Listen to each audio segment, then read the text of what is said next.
Hello everyone and welcome to the module on transformers, tests and maintenance. So first of all we will discuss the test of transformers. As per IS 1180, there are three types of tests which are conducted on transformers. The first is the routine tests, second type test and third are the special tests.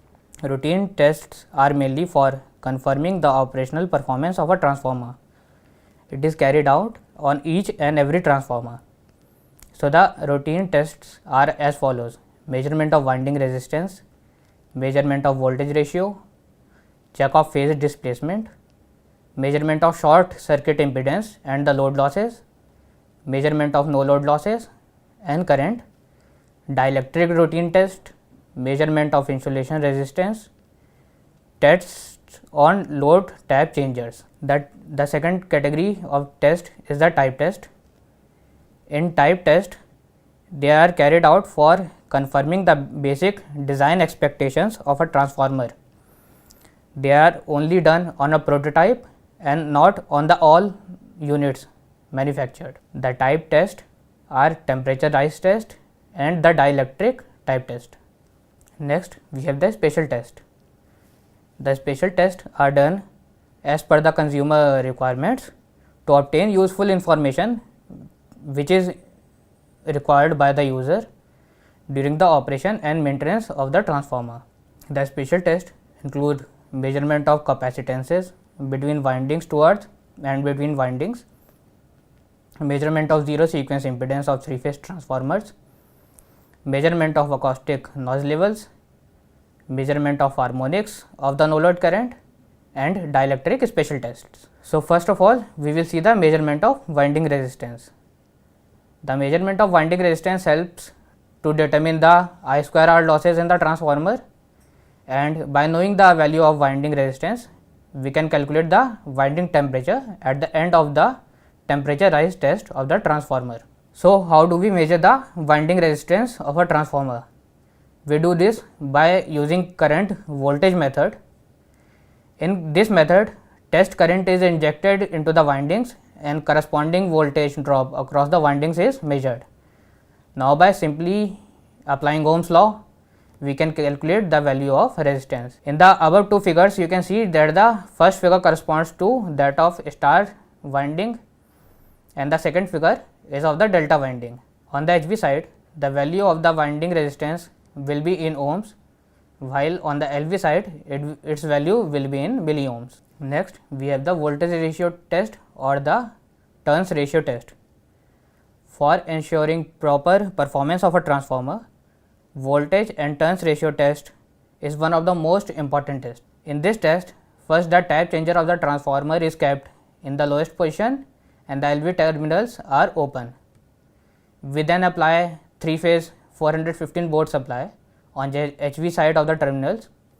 We measure the voltage applied on each phase, phase to phase on the LV side and the induced voltage at the terminals on the LV side simultaneously. On dividing both the values of HV side and LV side, we arrive at the voltage or turns ratio. Now what we do is that the position of taps is changed and subsequently for all the taps we can measure the turns ratio. The next test is the vector group test. First of all, let us see what a vector group is. In a transformer, the primary and the secondary windings can be connected in different configurations. For example, if we connect the star star windings and the delta delta windings, there is no phase displacement between the voltages of the primary and the secondary. However, if the windings are connected in star delta or delta star, then a phase displacement of 30 degrees is observed. Now most of the transformers we use have a configuration of DY-N11. It means that the HV side is delta, the LV side is star with a neutral, and the figure of 11 corresponds to a phase displacement of 30 degrees. So let us see what we do in the vector group test. In this, we join the 1 UO of HV and 2 UO of LV together. Then we apply 3-phase 415 volts supply on the LV side of the terminals. For a DYN11 transformer, the following conditions should be satisfied.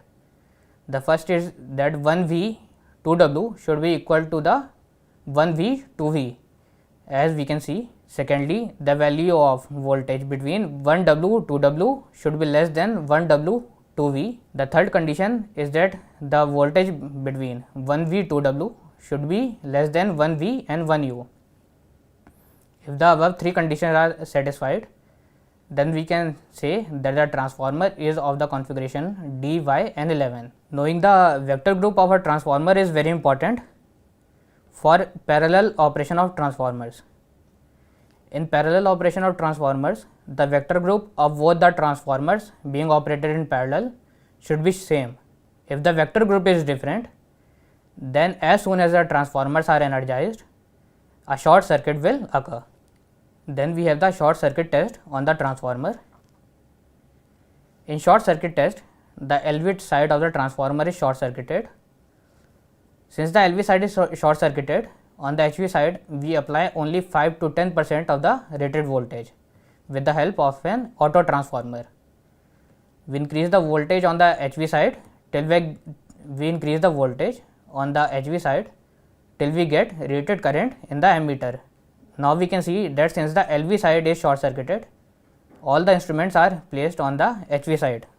Also, since the values of voltage are very less, which is 5 to 10%, we can ignore the iron losses or the no load losses. So, when we get the rated current on the HV side, which is ISC, the values of wattmeter and voltmeter are PSC and VSC.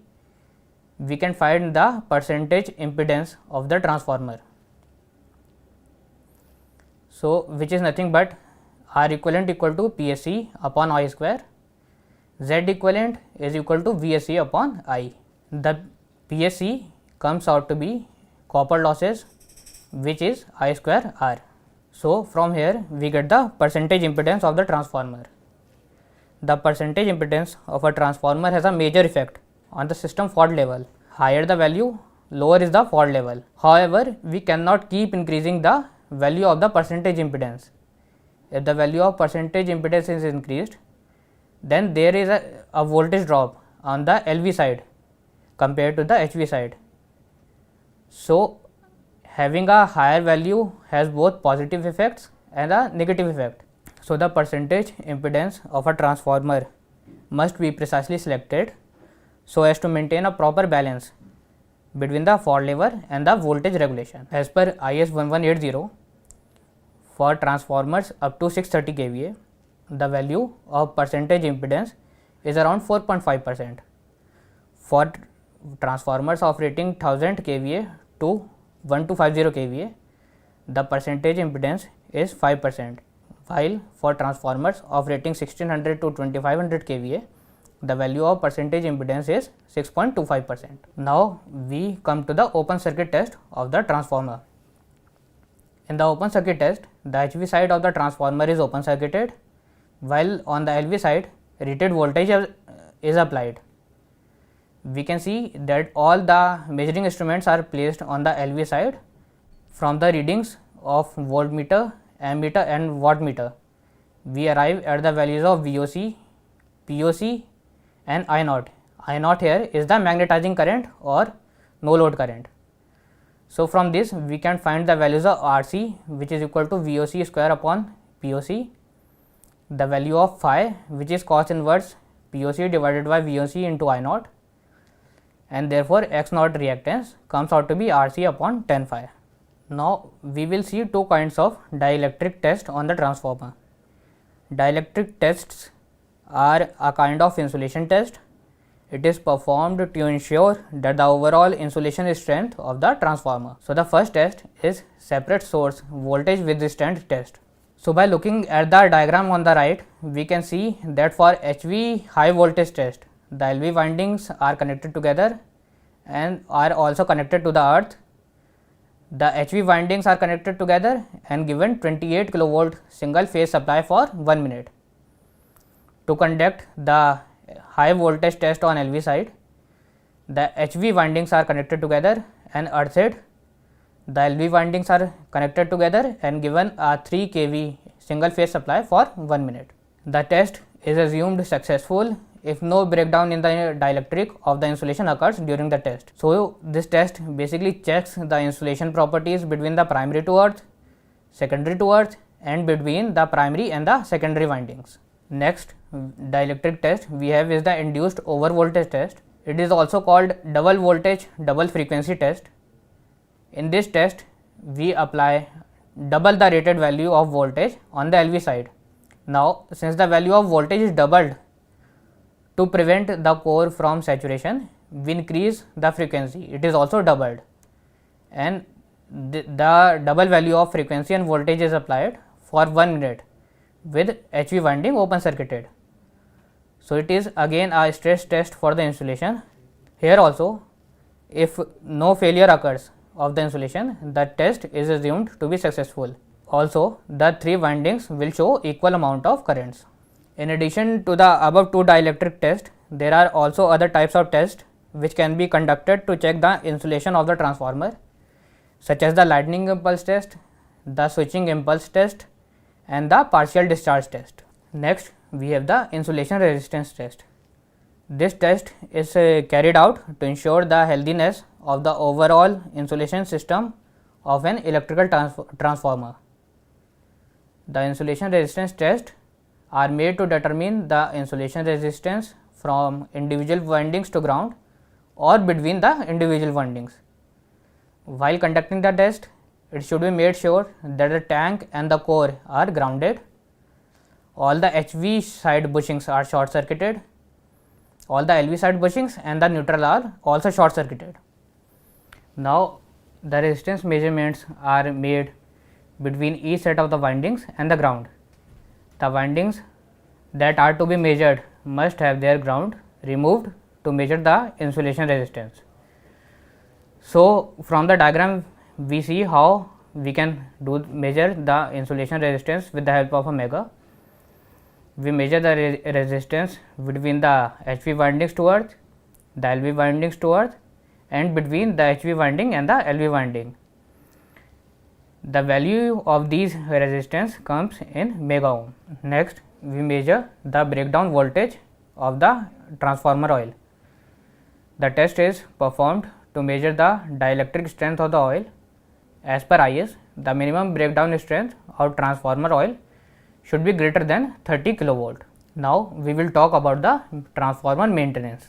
IS 10028 part 3 talks about the maintenance of transformers.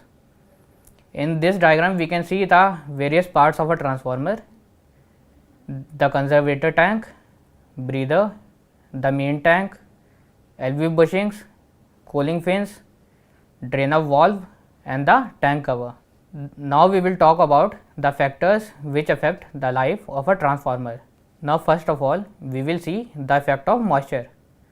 The transformer oil absorbs moisture from the air, which decreases the dielectric strength of the oil. So, to make sure that the transformer oil does not absorb moisture, the following checks should be conducted. All openings to air should be blocked and the breather should be carefully checked.